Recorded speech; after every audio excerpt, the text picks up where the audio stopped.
Temporale notturno a Rovigno, in Istria, Croazia, lunedì 10 agosto 2009.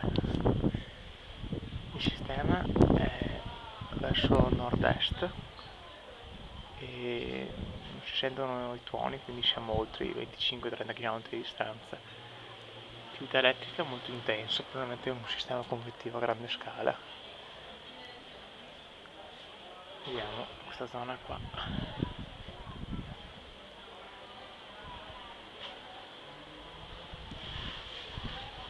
C'è un inflow buono questo, notevole.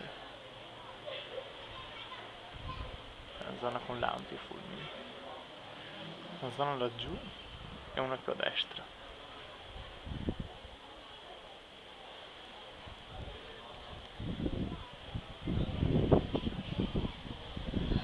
C'è del vento che va proprio diretto dentro il temporale.